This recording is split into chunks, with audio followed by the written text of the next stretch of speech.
Hey guys, George Alexander here, and today we are back, but not with another Buffy reaction. Today we are doing a Buffy review. Yes, we have made it to the season 4 Buffy review. And as you know, I always like to be joined by people of the Buffyverse, and today I'm joined by who I can only describe as the king, the OG reactor of Buffy, and that is Liam Duke. Liam, how are you, my love? I am wonderful. How are you doing? I'm good, thanks. It's been a while. Last time I had you on, it was 2020 during the pandemic, and we watched Alien, and We my light did. fell, and it was Yeah. all Wow. I can't believe And that was 4 years 4 later, years. I know. Oh, that's It's disgusting, disgusting, isn't it? isn't it? I know Yeah, it is. But you know what's not disgusting? Disgusting? Buffy, the show. that's true. So we're going to talk today all things Buffy season 4, and it's going to be good because you obviously reacted to the show as well, so you'll have more of an input on how you felt. And I've obviously been catching up with your reactions as I go along as well, and I've been Mhm. loving them. But when you got to season 4, what were you like going into it? What did you want? What were you expecting? Sort of vibes. I think I was looking forward to something fresh, I think, Hmm. because it's very clear at the end of season 3, like they've graduated. It's going to be a Yeah. whole new setting. It's going to be a whole new vibe.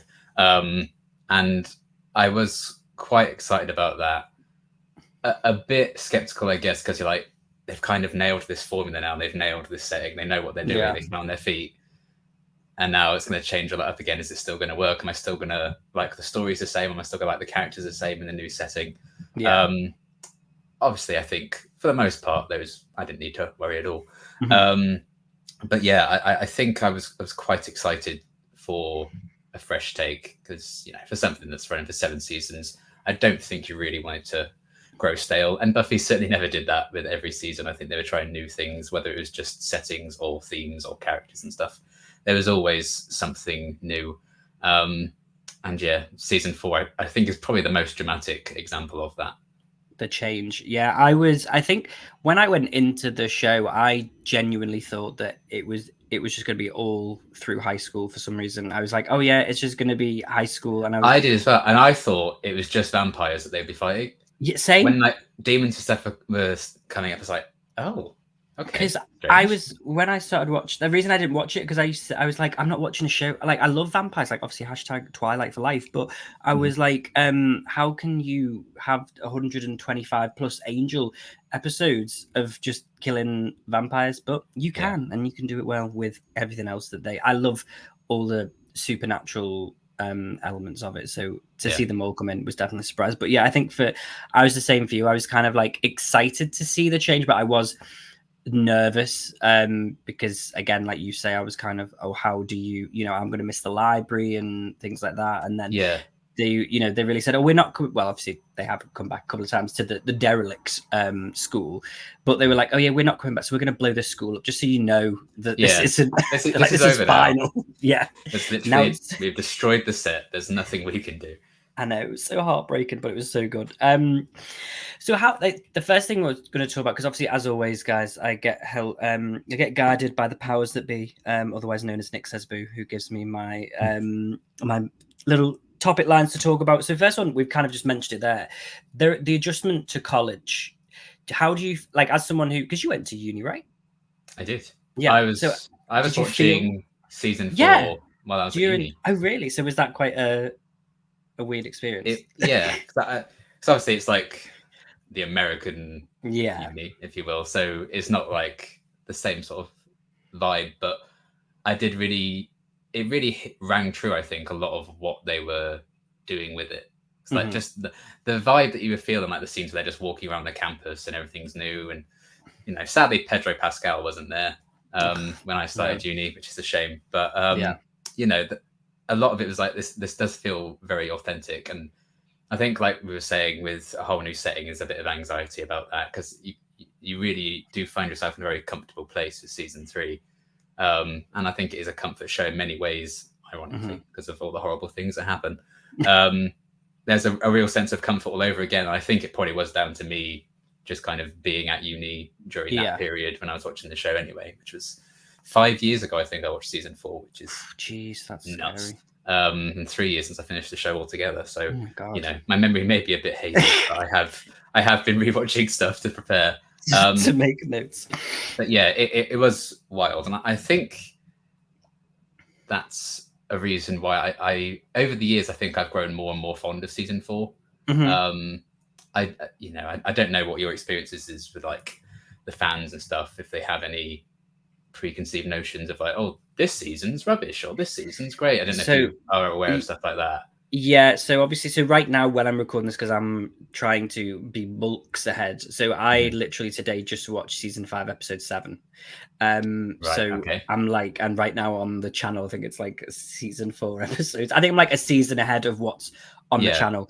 And you can be a season ahead too on Patreon, full picture in picture. Anyway, and but yeah, a lot of people had said that season 5 and 3 were like the top tier.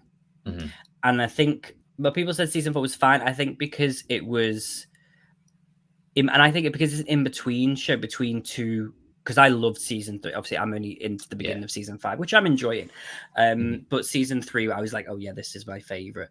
So I think like coming after that, it's always good. You're always going to feel like, how can they top it? And I don't necessarily think that it was bad in any way. As I say, it was just a shift. And I did like looking back overall, I enjoyed like the end of the series was really, really good. And there was like some, I mean, we'll get onto it eventually, but like Restless, like one of the best episodes of the entire show. There's a lot to unpack there. Yeah, oh jeez, I mean that's a whole bloody video in itself. But yeah, so I'll try and like go through some of this quickly. But yeah, so the Adjustments College, I enjoyed it. I feel like it felt right because there was, especially from Buffy, I think as well, there was that kind of first year, I don't know if I want to be here or not vibe. I know hers was more because she is the Slayer and had other things that were preoccupying her. But I think that kind of the show obviously has a lot of like, the Slayer and demons, obviously a lot of metaphors for real life things. And as the show goes on, I'm sure there's more of that. Like, that, this kind of felt, because there was so many people when I was in uni who I met on Freshers Week. And then 2 weeks later, it was like, bye. So when Oz left, I was like, oh no, this is real. Yeah. So I didn't think he was going to come back because I was like, oh, people just leave uni and never come back. Yeah. But what I did like about it was the transition to adulthood and like the change. I think you can definitely see a change in the characters and sort of how this new life treats them. For example, like obviously Xander is kind of left a little bit behind in series 4, with not going to uni and sort of still living at home and working, like just kind of hanging out with Giles and helping him out a bit and like doing random, jobs that just trying to get by and things like that. But I think that also helped ground it, because you just sometimes when I watched people who, like I watch university shows, they all just seem to not work. And I'm like, how are you affording to live? And they just seem to like go out to parties. I mean, I know there was parties in university. I'm an old woman, so I didn't go to any of them. But I was Joyce. I was at home with a cup of tea, like vibing. But I think there was some great aspects of, you could see the characters had grown. Willow was kind of experimenting more with magic. Buffy sort of with her relationships just seemed a bit more like advanced in the way that she was thinking about things. Do you feel the same in terms of like that transition? Did you see a clear transition, or did you think it was more of a gradual thing towards the end of the show? I think it's gradual. I think across the season, I do love like going to college and stuff. The show is maturing with the characters, and it's not just like, so much is happening to Buffy across 7 seasons. And it's just like she's in high school for all of that, because that's a bit much. To actually see the characters grow and get older and face new challenges, like saying, Xander doesn't really have a place in the world. Giles is having a midlife crisis. Willow's exploring with magic and plenty of other things. Absolutely. So, that's kind of, you can see that maturing. You can't imagine maybe them exploring Willow in the way they do this season in a high school setting. It was like the classic kind of, crush on the boy next door for her at the start of the show, and then meet Oz and everything with that. I think the transition very much, it's a slow burn, but also I think it's so well set up you can kind of see where it's going, and you're like, okay, I can see this is going to be a different sort of vibe this season and beyond as the characters get older. As it goes on, because I know Nick had said to me, like, he was like, as the show goes on, that's something. So I kind of had the idea when it was after I'd like finished season 3, and I was like, oh, they're not at school for the rest of it.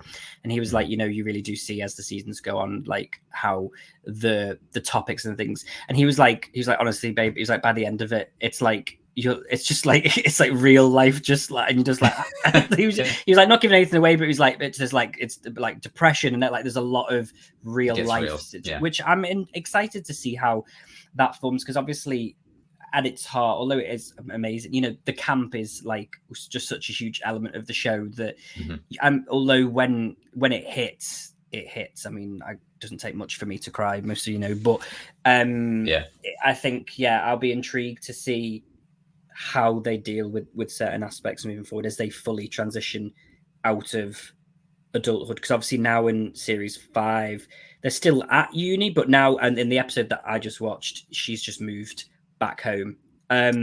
So I'm intrigued to see how that changes from what season 4 was, because season 4 was obviously very much on campus.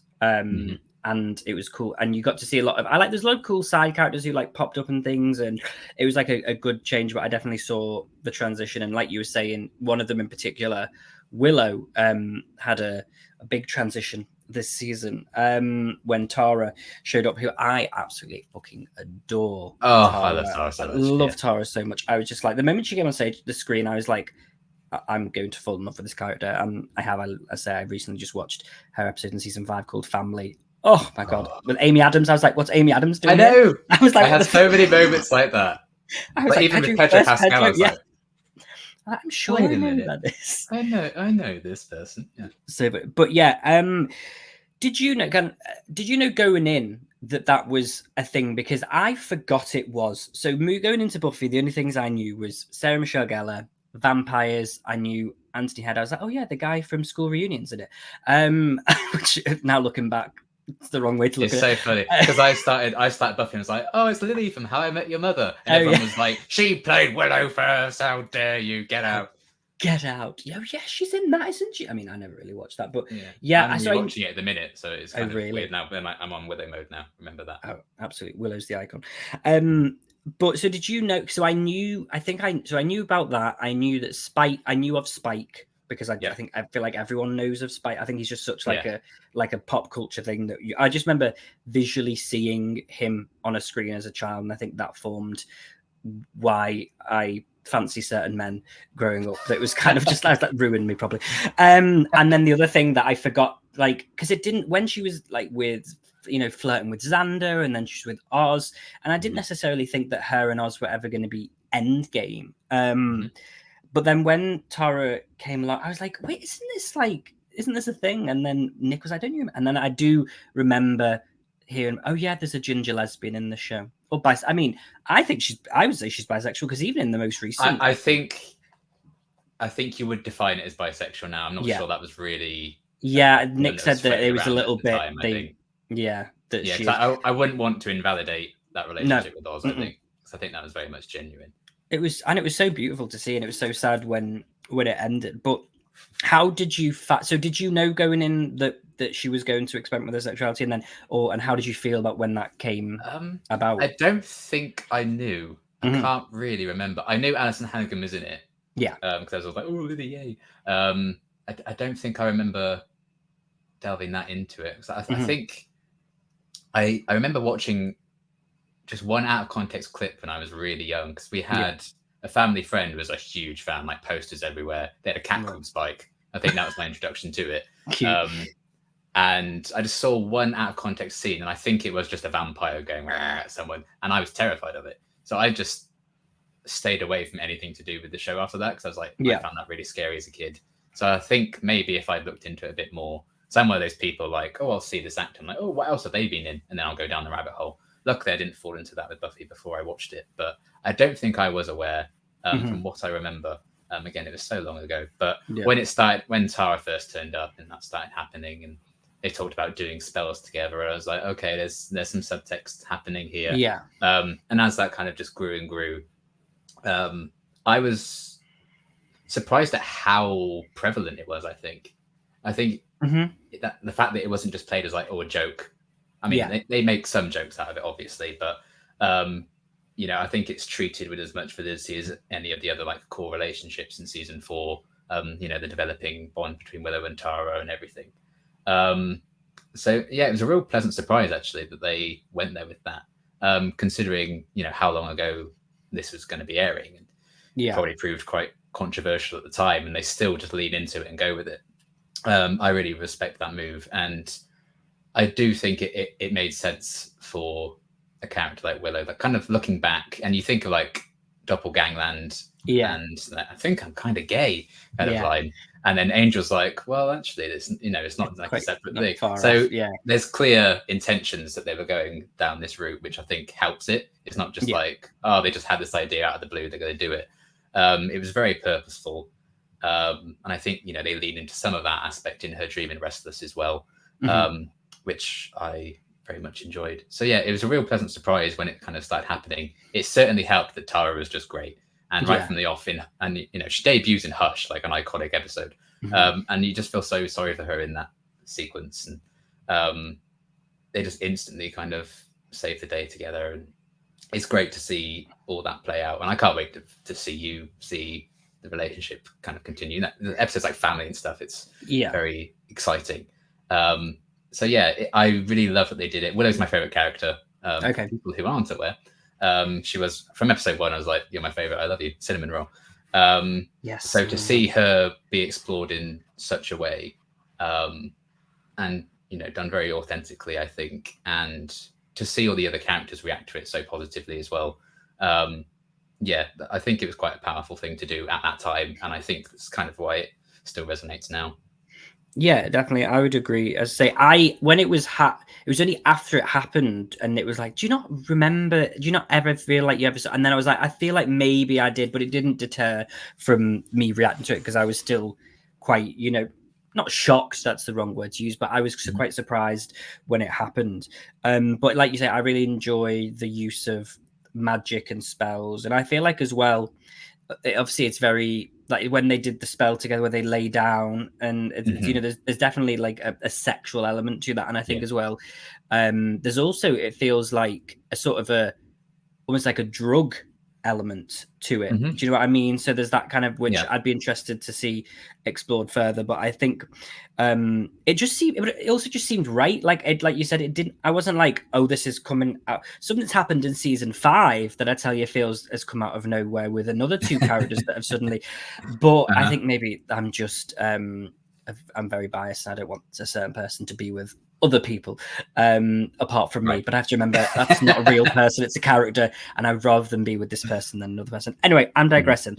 But yeah, I feel like it really didn't it just felt right, and I was just like, what I really enjoyed as well was, again, how everyone sort of reacted to it, and I did really quite enjoy Buffy's reaction, because like she was genuinely like shocked to take back, and you think, oh no, is she not okay with this? But she was just kind of processing it herself, and I think there's a lot of things in life where, of course, you as a person will process it yourself over a long period of time, and then other people may, and not that it's right, but some people take a lot longer to come think. But I really like that as soon as she snapped up, she's like, no, of course I'm fine. It was just, if anyone tells you something a little, you might, there's always a shock with anything that anybody says, but I really like that they kept that in. It wasn't just her being like, because it just kind of felt a bit more real, where she was like, oh, and then she was like, no, but yeah, okay. And obviously kind of Xander had a similar thing, but he obviously is just like Xander, and so just wants to know they sleep together. But yeah, I think it just seemed right, and their relationship has been great through all of season 4, and I just love how it built up, and it just felt natural, like they felt like good close friends, and then there was something there, but it wasn't just like, okay, now we're dating, which is another reason that I don't think she's a lesbian, because not to stereotype a lot of lesbians, but sometimes they move pretty fast with relationships, and I think they took theirs nice and slow, and you can see like how they just gel so well with each other. So again, I'm really excited to see how that develops, because I believe that they do, because in Restless there's an off-screen kiss, and I was like, for God's sake, I was like, all right, it's 19. Yeah. I do believe there is an on-screen kiss, and I'm looking for it. I don't know when it is or anything like that, but and I believe it was like the first like on American TV where like 2 women actually on like a popular TV show where that happened. So I'm intrigued to see that take place. But I don't. But also I don't need it. Like their relationship is so much more than like I know they're kissing. I know they're doing all sorts, but I don't need to see it because it's just so wholesome and beautiful to see Yeah. them just be like the best of friends. Mhm. And so I'm really I loved it, and I'm looking forward to seeing how they and just Willow herself continues to develop moving forward, because I feel like she had a good year in season 4. Mhm. Again, kind of building on her like Wicca and having the Wicca group, although that was just a bunch of random people who didn't actually do witchcraft. So but I did, and that was quite funny that of course in uni people just create random, like, do you Yeah. want to be in this like pumpkin spice latte group? And so it was very that, Yeah. but still really, really good. So then I'd be interested to know if there's a couple of for both favorite and maybe least favorite episodes of season 4. Oh boy, what a can of worms. Hush is iconic. Yeah, I think that's an amazing episode. I really love New Moon Rising. yeah, That was was an episode I really needed. Mhm. When I tell you I loved Willow and Oz, my Mhm. God, I was obsessed with them. Wild at Heart was utterly devastating for me. Yeah, I did not respond well to that at all. And I think New Moon Rising really came along and kind of healed that wound. I love the conversation that Willow and Oz have near the end, and how Willow's like, I just expect to see you like walking down the street, and it's like, well, it just makes sense that you're there. And yeah, I thought that kind of healing for them was really needed. A huge Mhm. surprise that Oz pops up again. Mhm. I thought Wild at Heart was just it as well. So that was a huge surprise to see him come back. So that was an incredible episode. Restless is just wild in like yeah, the best way. Trying to think of some other early ones. Fear Itself. I think the Halloween yes, episodes of Buffy are so good. fantastic. And that's definitely another one of them. And then I think I'm the basic bitch with the least favorite ones. I think of like Where the Wild Things Are. I think Yeah, is Beer probably one Bad. of my least favorite ones. Beer Bads, yeah, I enjoyed it, bad. but like when you look at the rest of the show, because people are like, this is the worst Yeah. episode, and I was like, it's not bad. It's just It's not the worst episode best. of the show, but yeah, that's the trouble with Buffy. I think when there's a dud, it like really sticks out, because even your Rare Them episode, I think, is still, compared to other shows, pretty damn good. Yeah. So yeah, I think Beer Bad and Where the Wild Things Are probably the ones that I was like, I always said that that episode was interesting. Mhm. That was my way of saying this episode sucked. Because I liked to kind of just say good things. And I didn't realize that I did that. People pointed it out, like, you always say an episode's interesting when you don't like it. It's like, oh, good. I'm now gonna have to change what I say. Oh no, I just have to say it sucks now. But yeah, I think those are the ones that really come to mind as sticking out. I'm sure if we bring some other ones up, I'll say, oh yeah, I love that one. That one too. Yeah. But those are my definite highlights, I think, and my low points. Yeah, I would probably agree. I mean, I definitely think Restless and Hush top tier. The Faith Two part as well is amazing. Oh, fantastic! I was like, that first episode was just like a roller coaster of emotions, from the opening scene with the dream and Faith saying little sis is on her way, and I was like, sorry, what's happening?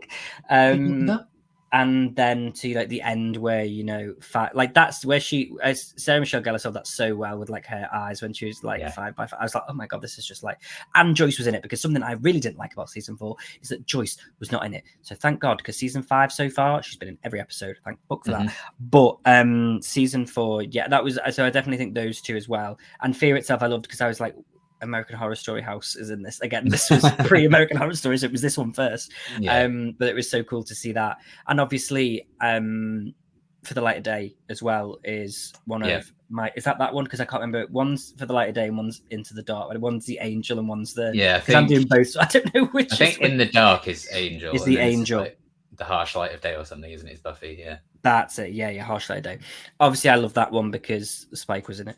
Of course. And I was so thrilled when Spike this season, that's what I want to talk about, finally got his title card, because I was like, about bloody time. But I can't believe they still put him after someone who we haven't mentioned, which we're going to in a minute, so we'll lead this into it. Riley.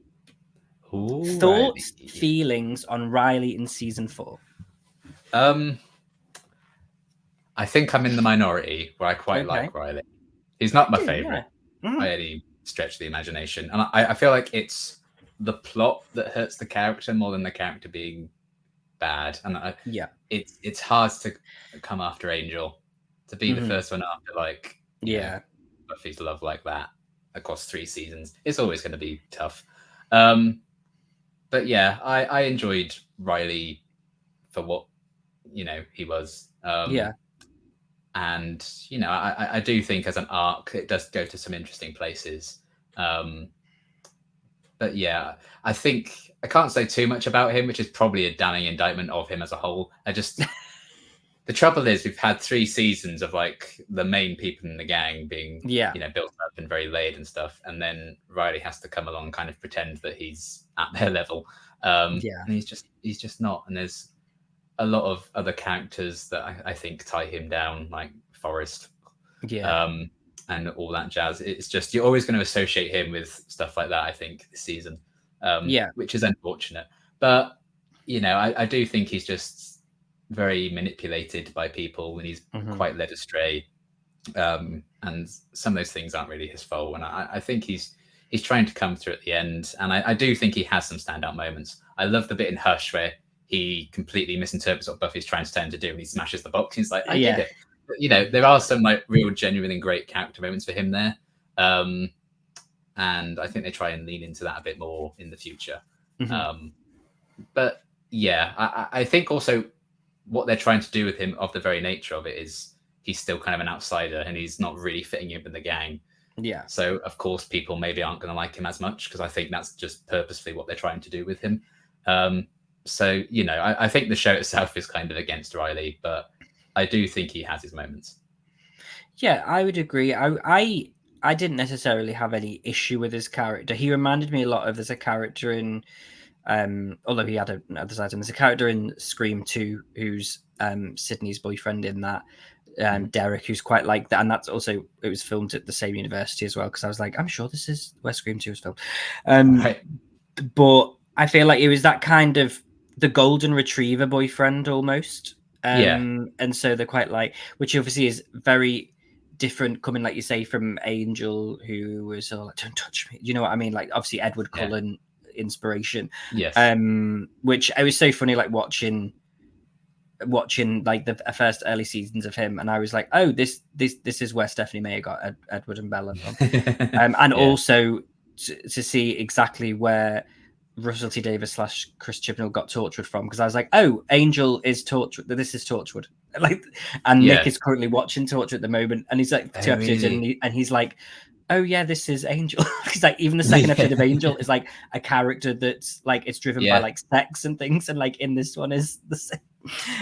Yeah. Anyway, I digress. But yeah, I like Riley in series 4. I think obviously he was sort of into the initiative, so that kind of it helps. I understand, like from some perspectives, that can kind of hinder his character, because you feel like, oh, he's just being introduced so that we get into the initiative and that whole side. But yeah, he was annoying at times, but I could say I agree with you. I think definitely his friends or his colleagues were the ones who I was like, why are you even like talking to these people? Like, these are just annoying. But I think he served his purpose well in that series, and I enjoyed seeing Buffy have a somewhat normal relationship towards the latter half of the series, because I think obviously she went through, because something I had an issue with, get told off all the time, is that I love Buffy, love her. She's so whiny. And like in the beginning of series 2, when she was with Parker, when she was like sleeping with Parker, I think that's the character's name. Right, yeah. And she was like, oh, like, oh, he's not replying. And I was like, I want to shake her and be like, stop. But then I had to remember that she was in a very, not toxic, but she was in a very heavy relationship with Angel that was obviously quite, so I suppose I had to like look at from going from that to, to just a normal dating life was obviously never going to be. She was the one who'd been left behind, which, I think he's just going to leave her in a vulnerable place anyway. And I think Parker probably smelt that on her. Yeah, definitely. And I think that's, but I also have to remember that she's also like a teenager as well, because not that she doesn't look like a teenager, because she's young in it, but sometimes obviously you look at characters and you think, why you just like sort it out, and you're like, well, actually, the people can, and also you want to have characters who have flaws. Like, yes, she might have those times. I mean, now I haven't found it, although at the moment she's like obviously pissed off with a certain character who I won't mention. And then sometimes in that, I'm like, I also think you're being a bit too harsh. But I kind of like that about Buffy. I think it kind of makes her feel more human because I'm like, well, yeah, to be fair, because I also maybe it was a reflection on me because that would if I would have had that with Parker, I would have been texting him and tweeting him and Facebooking him all the time, being like, "Where are you?" So maybe it's just a sad indictment on the fact that I'm definitely not Buffy, but that I probably have those tendencies. And I was like, "No, this isn't real. Not everyone has this."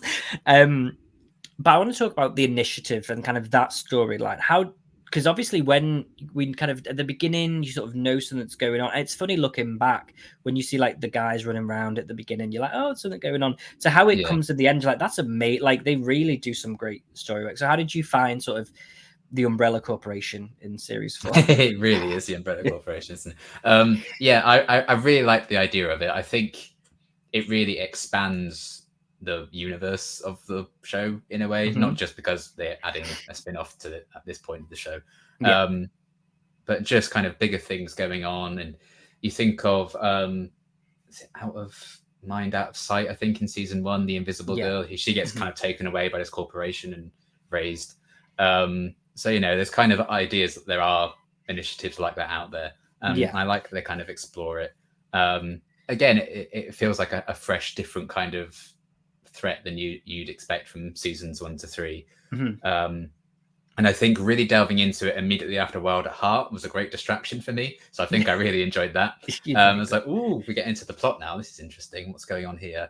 And then obviously connecting Riley to that and everything, and having Maggie Walsh do her business. You know, I do think it was an interesting idea. I'm sure Nick's probably told you all like the behind the scenes of like actresses departing and so he did say that she was originally supposed to be the big yeah bad, but then there was she I don't asked know. to be like bought out of her contract and like leave the show early.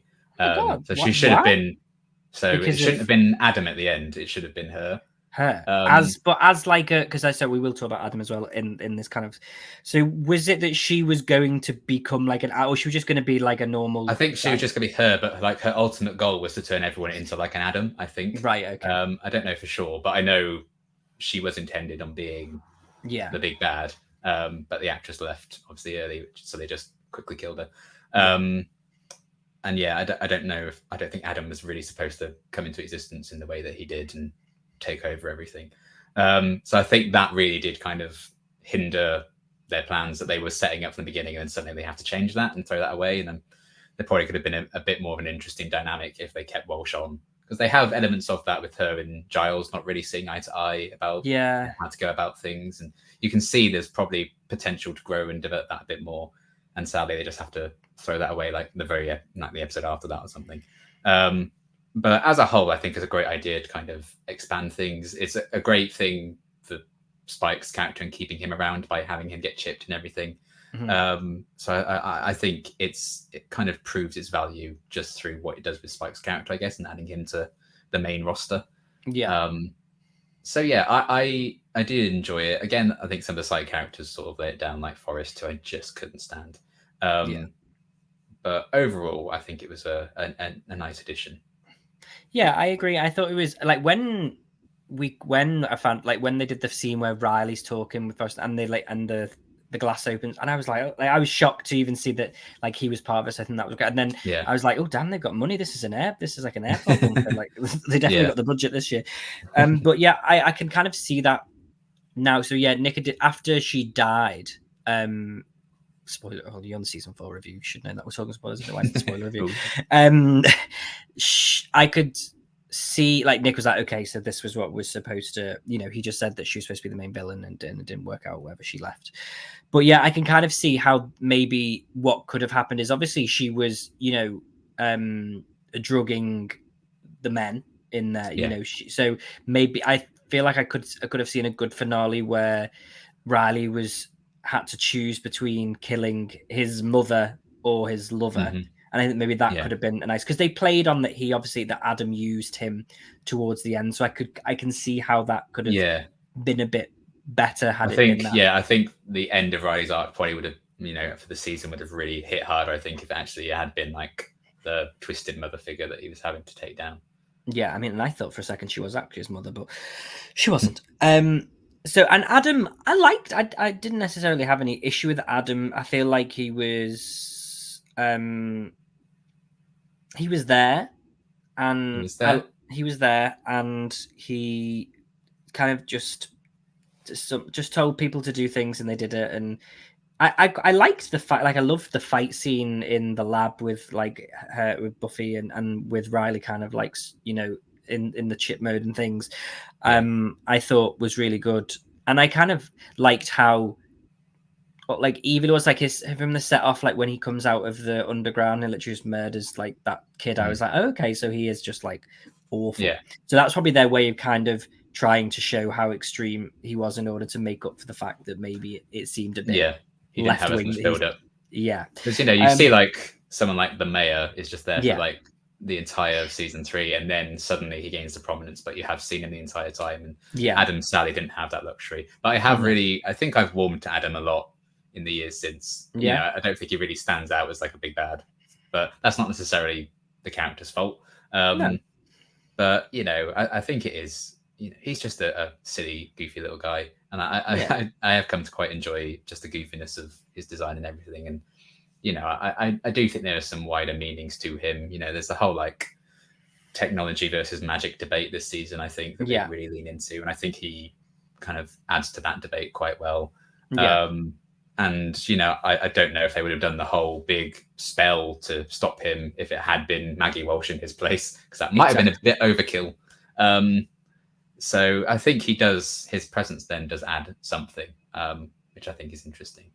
Oh yeah, because like when Buffy goes like full bad wolf, I was like, this is like really cool to see. So I did enjoy that aspect, and I loved obviously that kind of all led in to it obviously gave us the finales, which we're going to talk about in a second, which obviously was great. But yeah, again, Adam, I didn't dislike him. I wasn't like, I mean, I'm forever and always a Master Stan, and I really wanted him to be right. I absolutely adore that man. Like I was so happy when he showed up in Doppelganger Land. I was like, oh my god, this is like the best day ever, because I genuinely thought he was going to be the big bad for the whole show, and he's not. So spoiler alert, he's not. Like spoiler. So he'll always. So far, he's all. I mean, the mayor was great, but he's. I just think there was something like so cool and like classic about the Master. So he'll always be my favorite. But you touched on it there, and I kind of want to talk about the Spike chip. How did you feel about that? Do you like where it went, and just overall thoughts on Spike this season, I suppose. Yeah, I think it is kind of a stroke of genius bringing him in. Clearly he was very popular. It's so weird to look at like the show at this point and how little Spike was in it, because I thought Spike was a presence right from the start. I didn't realize he wasn't in season 1. So I think that was a big surprise for me when I started watching the show. So yeah, bringing him into it, I think the fact that Cordelia isn't around in the main cast of Buffy anymore at this point. We just lost Oz as well. I think we needed someone who can provide the deadpan humor and the kind of comic relief in that way. And I think Spike fits that bill brilliantly. So he kind of brings back something that maybe was going to be missing in the long run without a character like Cordelia or Oz around who could bring that sort of comedy. And kind of neutering him in the way they did, I thought was, it's just a good reason that ties into the overall arc of the season, but also it's a great way of keeping him around and not being like, why didn't they just kill him? He's obviously so dangerous. And he continues to find his way of being dangerous and kind of, move the pieces and manipulate people in the way he does in like the Yoko factor and stuff near the end of the season. But I don't think they really realized that just yet. So I really enjoyed that, and the kind of the physical comedy that James can perform when he tries to bite someone, but he gets hurt and everything. In discovering all that and kind of a fragile alliance, I guess, with the Scoobies for most of the season. Even though he actually detests them, he still kind of has to put up with them and vice versa. It's great. I really can't imagine the show without Spike in it. Even though, season 1 didn't have Spike in it and stuff. We don't talk about that. I pretend I do not see it. So yeah, he's such a kind of iconic part of it. And the way they kind of found to keep him around all the time, I thought was really, really clever. Yeah, definitely. I must say I'm not a big Spike fan. So I wasn't too bothered. No, of course, he's literally my favorite thing about the entire show. Which to be fair, going into it, I was the opposite. I thought I was like, watch him be in just season 7.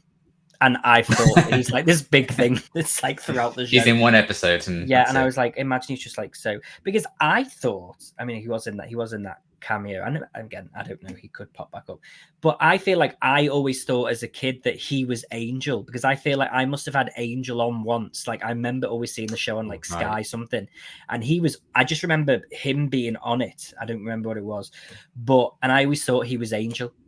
So then when Angel showed up, I was like, that's not right. This isn't him. And then I was like, oh, that's Spike. And then I remember hearing the name Spike, but I always thought for the longest time that he was Angel. But yeah, Spike, I obviously loved the season because he wasn't really in series 3. He obviously had a couple of episodes. Or was it just one? Was he just in one? Just the one. It was just Lovers Walk. Yeah, which I was every episode up. But I remember going in, Nick was like, I'm not saying this to spoil it. He was like, but in series 3, Spike is literally not in the show. So don't go in. And I was like, well, I suppose I need that, because otherwise I'd be like, where is he? Where is he? Which is what I did with Joyce in series 4. Where is she? So, but I think, again, maybe a reason that I kind of season 4 has a little bit of an up in one side is because of the amount of Spike. And it's not just for the sake of Spike being there, like there is a story to be told there. And I think that the chip is an interesting way to kind of bridge the almost like anti-hero sort of like path. But I definitely do think that, he's still, to me, even now, like he's still a villain. Like he's a villainous character. Like he still has thoughts the way that somebody else, like a villain would. That hasn't changed. It's just the fact he can't physically harm someone who's is it huge? So I know he can harm demons, but because demons are bad, so it's just people who are he can't. Is it innocent people? He can't. I assume so. Yeah. Certainly humans. I don't know how far it goes. I guess. However, they'd want to explain around it. Explain they needed to, I suppose. Yeah, but I still think like he is obviously, like you say, there's still parts this series where he throws like the Scoobies under the bus and things like that, and I'm like, and I'm shocked. I'm not too shocked. I'm like, well, of course. I'm like, guys, it's Spike. Like when he's in, I think it's the Faith 2 part where like we're looking for Faith, and he's like, oh, if I see her, I'll bring her straight to you so I can watch her kill you. And I'm like, of course he would. Like that's what he would do. Like so, but I think it's an interesting way to begin that bridge of whose side is he on. And I think for the most part he's just on Spike's side. I mean, he's on the side that he thinks is going to win. I think benefit him. And so I really liked seeing and I think because I also think as well that even before he had the chip, he always had that vulnerability to him, which is what I always drew me to him, because like, when Drew broke up with him and he was like sad or I was like, he's feeling these emotions, which is great, but the chip just kind of added that extra layer of like, I love that he got getting like kicked out of like the demon bars because he was like beating them up, and he was kind of working with this like the Slayer at times. And I can't remember what episode it was, but I'll always just remember the scene of him like being in Giles' house in the middle of the day with this big, I think he comes in like in the sun in a big overcoat, like going and then he says something that he just like puts it over himself and then like runs back out. And I was like, it's just like the characteristic of it, like the sort of almost slapstick humor that he has in this season, I think is definitely a good one. And also I did not expect to see like Harmony back. That was such a shock to me, but I definitely I enjoyed her in series 3. I thought it was like a fun way to something to do with her character, like to bring her back in that way. She's like, of course she would be like the most annoying vampire you've ever met, but it also meant that we got some very lovely scenes that I appreciated in the bedroom when, I mean, there's a scene when Spike like approaches her on the bed that I had to like take a second because it was just like a lot. And then when he falls, they're not short of scenes of him getting his kit off, really. No, I'm hoping to see more of it. Not that I'm like, weird, but I think it was I loved kind of like also Harmony, because I was like, oh my god, she's me, because like she like kicks him out because he's so horrible to her, and then he's like, I was just thinking about you, and she's like, no, really, and I'm like, that would be, you know, so I Yeah. really liked her added to that, and I think it kind of was it was interesting to see those two play off each other for like the first half of the series. Obviously, then they kind of they come back to it a little bit, but they kind of departed each other. But I think it was again Harmony was a good aspect of Spike's character this season as well. Like when they show up and she's just like, well, when we find the gem of Amara, you'll be, and then she's like, it's like they both played each other so well. So I absolutely adored it, and I'm excited to see how, because obviously at the end of season 4 he still has the chip, so how will he ever get it out? Is it just going to be there forever? And I think that will be interesting to see, how long, if they do just keep that up forever, or if it changes him eventually, because he's just like, well, because right now he's still obviously always still wants to get the chip out, like that's his main priority, and so will that change? We shall see. But I want to talk then about Restless, about the finale, before we go, because obviously it's a big we'll try to do this in like 15 minutes. It's quite a big episode. So when episode 21 ended and they killed Adam and Ethan, I was like, why is there another episode? I was like, is this a Christmas I was special? exactly the same. I was like, have I accidentally skipped one? And I was 22 or something. Yeah, so confused. But I absolutely, just from the get-go, from going in, from like the moment it started, the moment it ended, I was just like in awe. I was probably a lot where I wasn't even speaking, because I was just like taking everything in. There's so much to take in. Yeah. Let's kind of try and go through quickly the main 4 dreams. So obviously we start with Xander. Did we start with Xander? Oh, Willow first. Apologies. Willow is first. Obviously, that dream. I mean, from the curtains that she walks through, there's definitely a certain thing that this dream is referring to, her not being ready, and obviously the magic is an element of that. But of course, it is a lot of kind of about the sexuality, sexuality side of it. How did you find, obviously, as she's your favorite, Willow's dream and that sort of sequence? Yeah, I think I because obviously it's like the first dream of the episode. I'm still a bit thrown off. I'm like, what is going on here? Yeah. Why are they all asleep? Like, what is the film that bad? And then as it kind of delves into that, I do think it's not just about Widow as well. I think it's really clever how they tell the audience other things, like about the other characters. One of my favorite things that someone pointed out to me was, I think it is like the start of her dream when she's painting on Tara's back. Yes. And it's like a poem that she's like writing on it in Greek, I think. And it's like, we still don't know Tara's backstory, and she's writing a story on Tara's back, and we can't understand it because it's in Greek. It's just so clever, like stuff like that.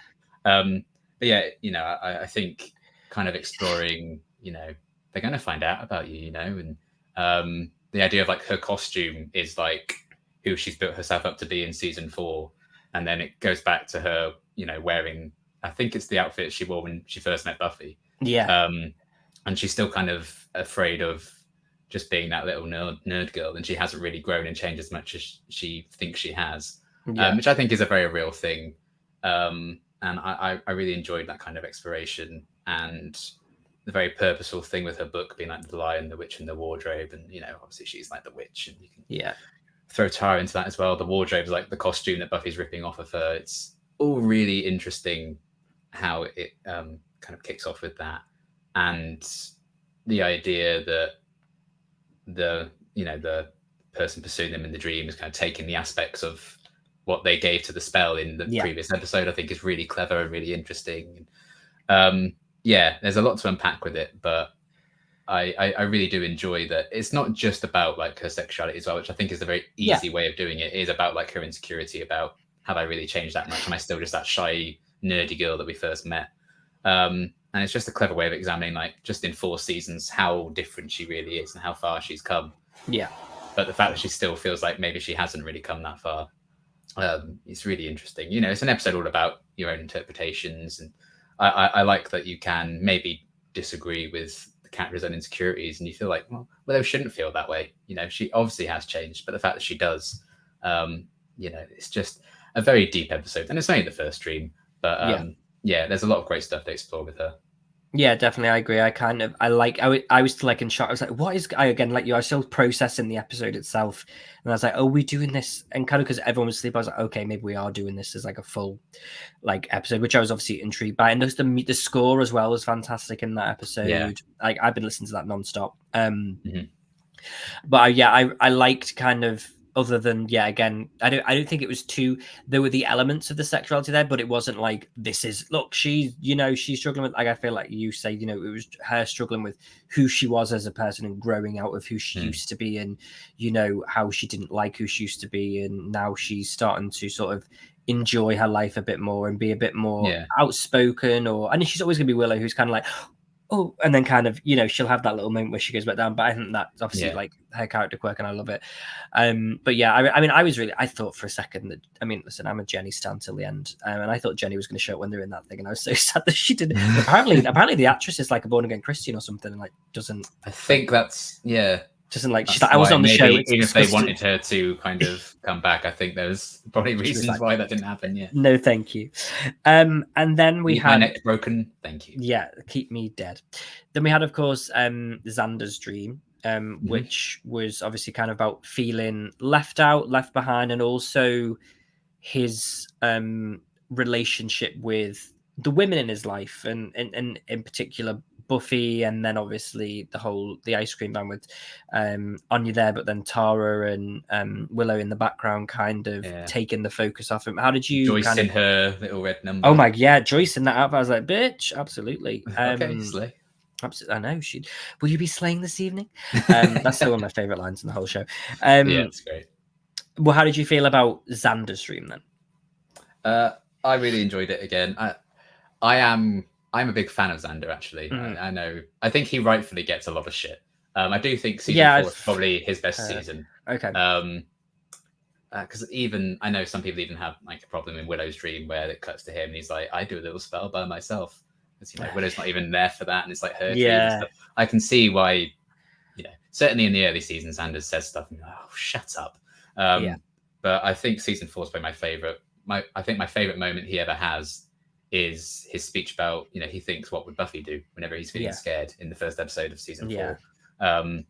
And I think the idea of him, you know, not knowing what he wants to do with his life, being a bit left behind when everyone else is kind of ahead of him, you know, it's a very real thing and a very mature thing. And I like that they kind of explore that with him. I think it makes sense that he would feel a bit lost and confused. And clearly he doesn't get any love from his dad, certainly. And he's afraid of kind of becoming his father.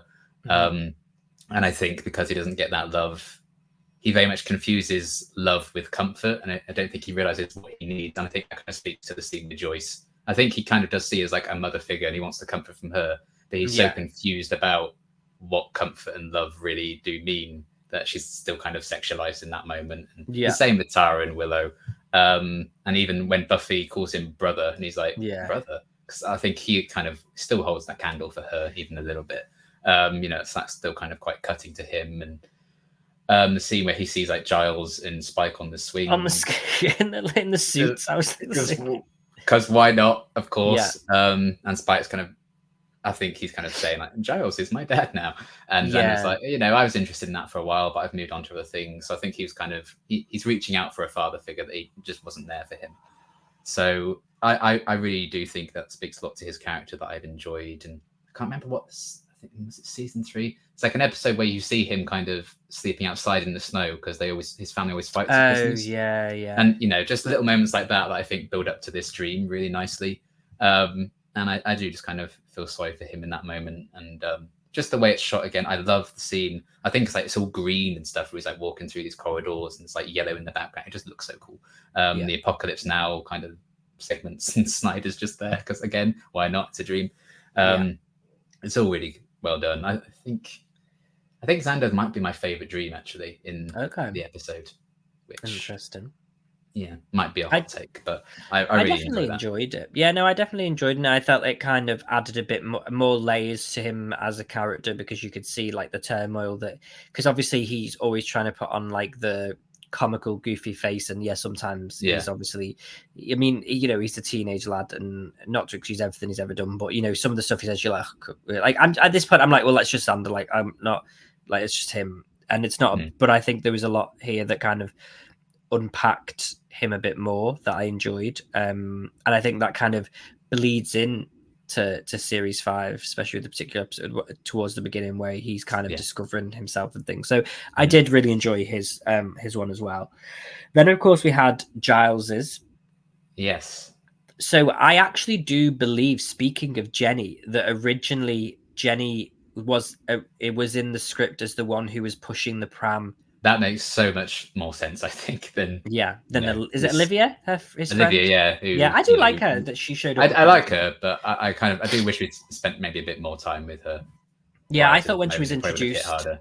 and then when she came back again, I was like, oh, is she now going to be like in it? And then she just wasn't. Yeah. So, which is a shame. But apparently she's actually from Liverpool, because I was like, she's doing a terrible British accent, and then really? I googled it. She's actually from, but I think she's trying to do like a posh accent, and she's actually from Okay. Liverpool. So I think it's Yeah. kind of like I do that all double. the time. I always used to mock accents like, oh, that's terrible, and then the comments would be like, they're actually from that place. I'm like, oh.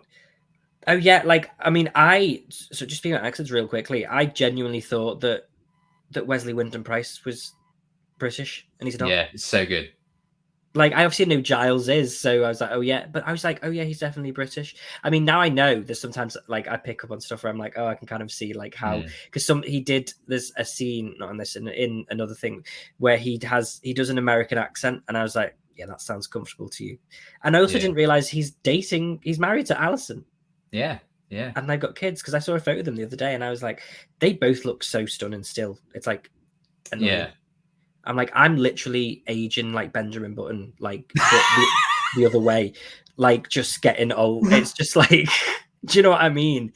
And like, I see, like, I met Cordelia the other week at that, and James, I'm like, and I'm like, you're all just so beautiful. Like, what? Like, is it actually blood? Like, you know, what is going on?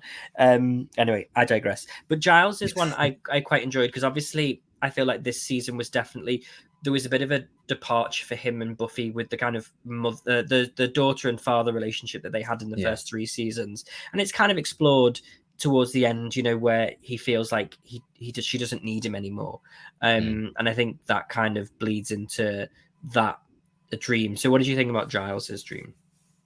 Yeah, I like all the dreams. I think are just great culminations of like their arcs for the entire season, and the fact that, you know, he is this middle-aged man who maybe is in a relationship with Olivia, maybe not, you know, doesn't have children of his own, and hence the whole pram thing and her crying over it.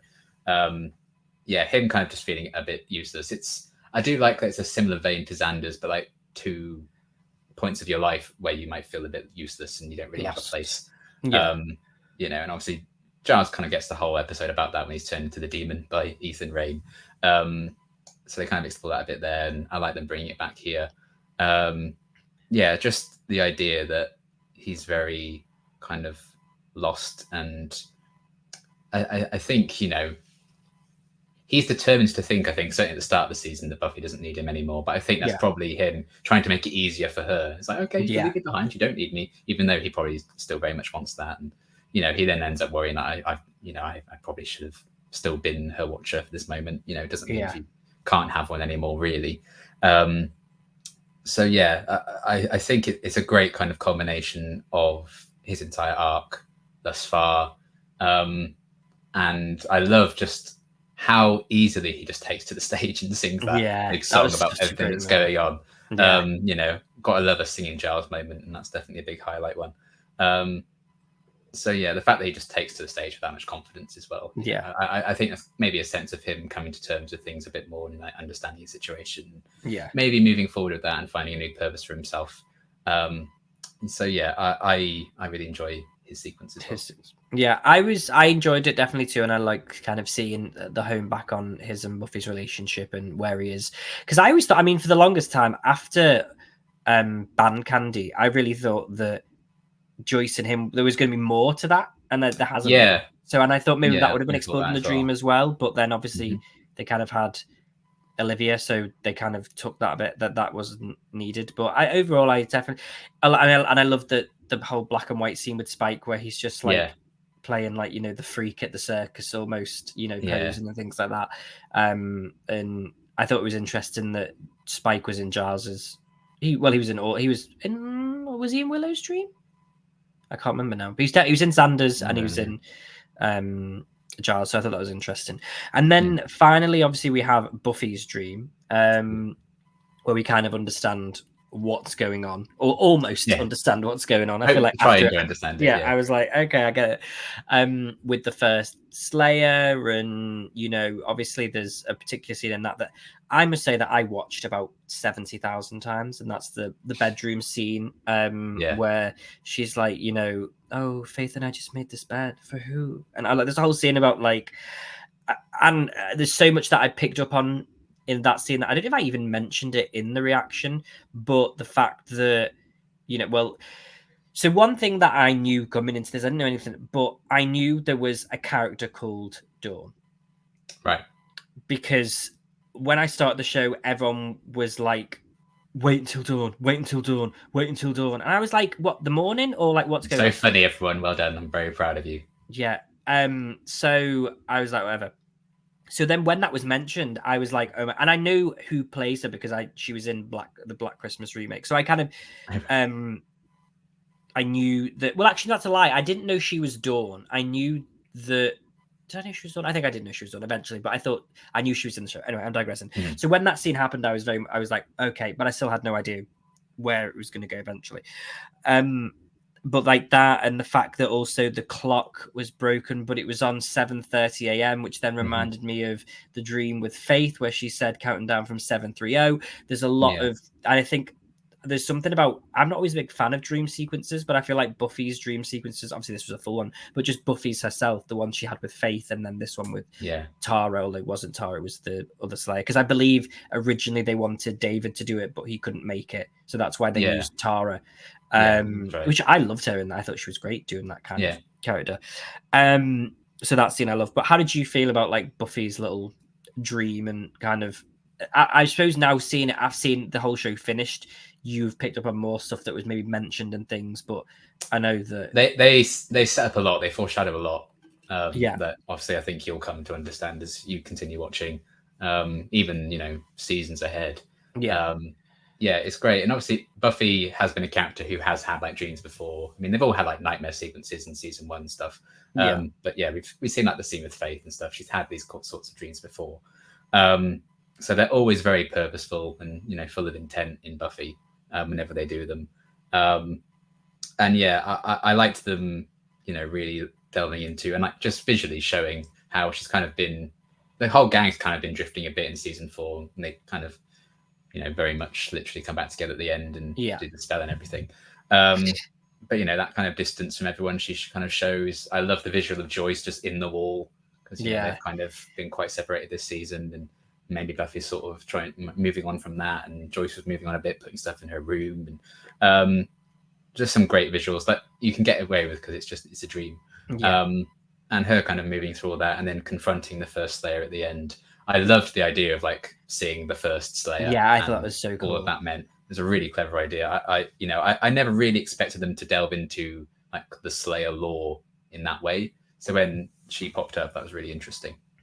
Her kind of just confronting all that and being like, what, screw this, I don't need to be afraid of this. I'm waking up now. Bye. Her taking charge again. It felt very similar to her getting her mojo back in the first episode of the season with Sunday. So I like the kind of cyclical nature of that.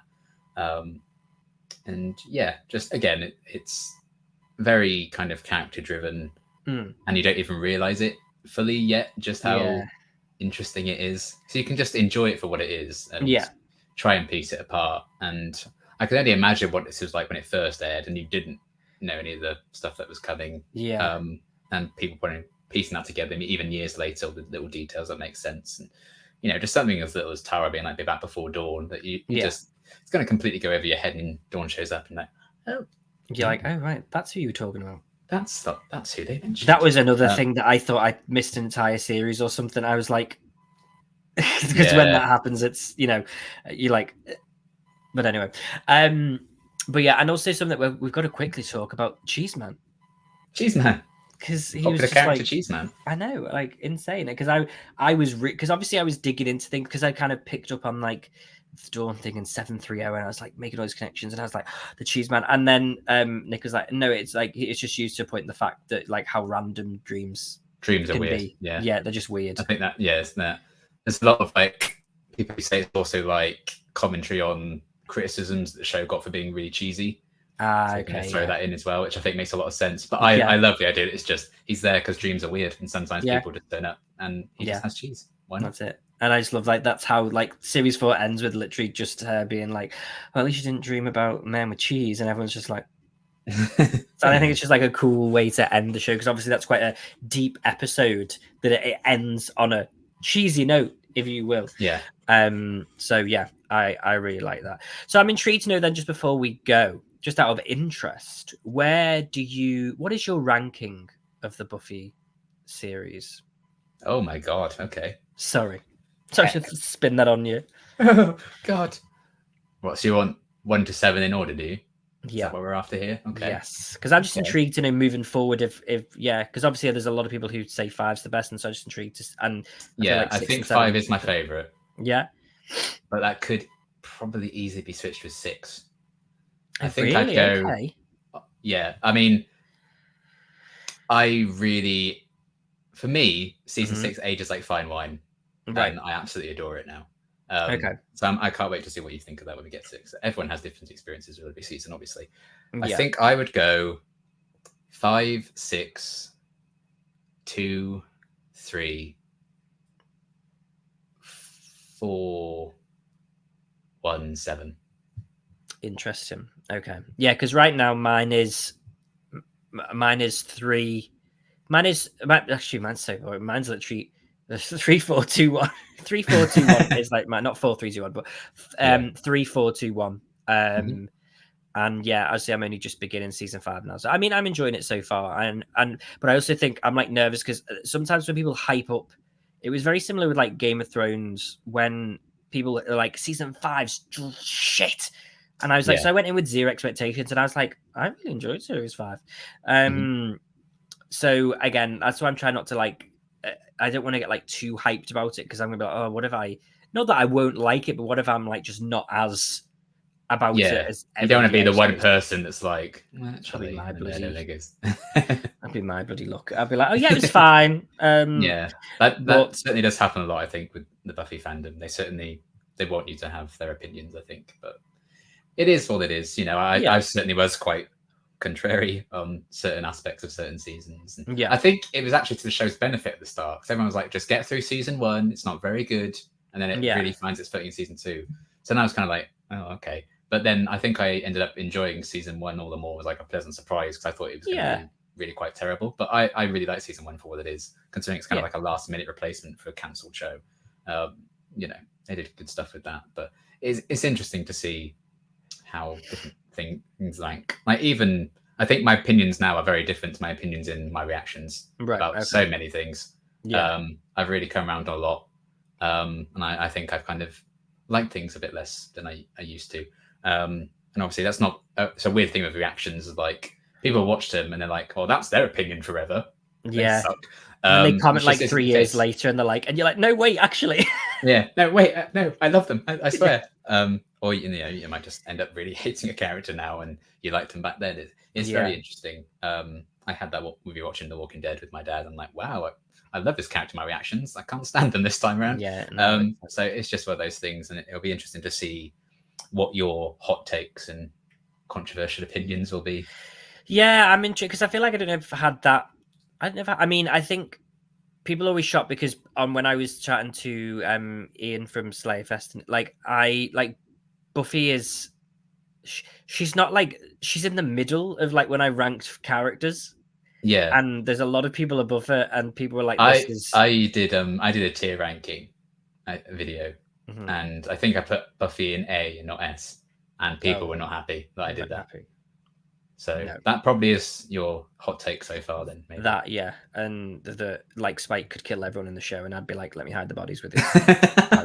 Kill Buffy. Get your shit off. I'll hide the bodies. Yeah, let's do it. I mean, I'm intrigued to see how the show continues because obviously I know that Nick has said that season 5 was originally they thought it was the end.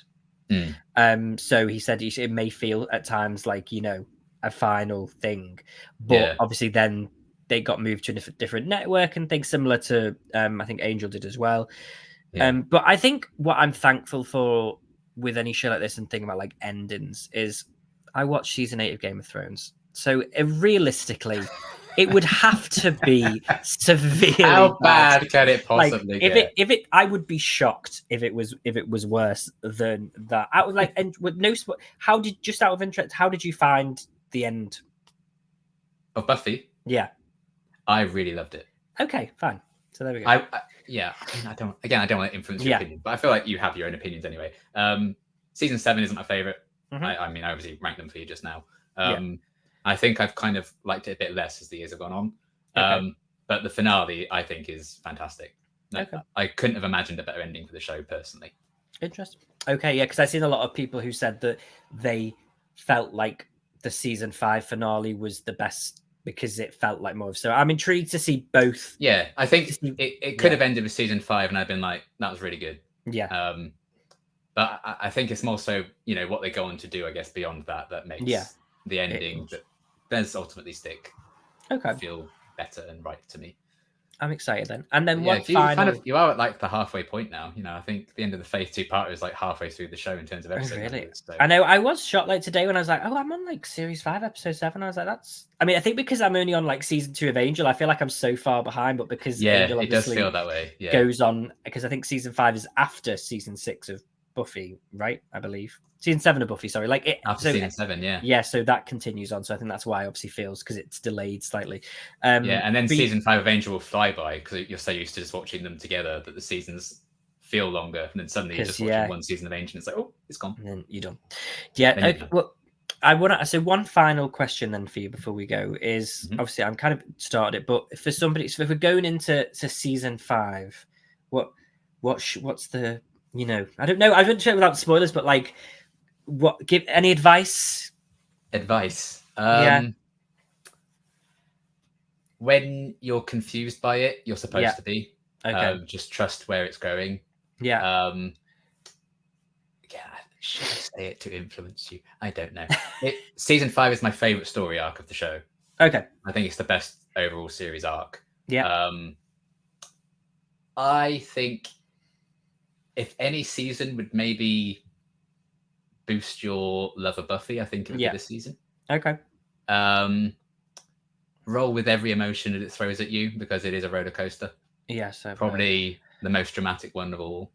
But yeah, I think you will very much enjoy it. And I'm looking forward to seeing how you fare. Yeah, I'm scared. So, because literally when I met James, he's like, I was like, I'm reacting at the moment. He's like, where are you up to? And I was like, oh, I'm just about to start season 5. And he's like, oh, good luck. And I was like, thanks. So, but yeah, I'm excited to see where it's gone. And I think, you know, season 4 was definitely a really good, strong, because I think Buffy, even though it's worse, is still better than most shows. Yeah, and I think for one-off episodes, I think season 4 is probably the best. Oh yeah, right? Like it just has the one-off episodes are absolute bangers, I think, throughout season 4. Definitely. So yeah, and there's definitely some there that I was like, do you know what? Yeah, I would go back and rewatch these, just like chilling and watching them, because sometimes, especially when I've reacted to shows, I feel like I can't go back and watch them for some reason. I'm like, there's not a light and camera in my face and a microphone attached to my body. Like, exactly, I shouldn't be watching this. I feel like I should be commentating, and I can't just sit and enjoy it. And like, I know. It's crazy, but yeah, no, I definitely enjoyed season 4, and I'm looking forward to seeing the rest of the show. And thank you today, Liam, for joining me. Thank you for asking me so long ago, and now we're finally here. Now we're here. I know, time flies. And of course, obviously, if you didn't know who Liam is, because that would be weird. But of course, if you haven't seen Liam's Buffy reactions and Angel, correct? You should both shows, yeah? I did. Yeah, so go make sure that you check them out, because they are fantastic. I've been watching them as I've been going along and thoroughly enjoying them. And you're on the Twitters and stuff, right? I'm not really on Twitter anymore, but I am on Instagram. Instagram, go and check out his pics. Find him. I post a lot of cat pictures. I'm one of those people now, so enjoy. And in the most recent episode that I just watched of Buffy, Willow and Tara got a cat. It was really cute. Exactly. So there we go. Look at that. See, it all links back in the end. It does. But no, thank you very much, Liam, and thank you all for watching. So if you enjoyed the video, please don't forget to like, share, comment, and subscribe. All the social medias, of course, in the description box below. And yeah, until next time, see ya.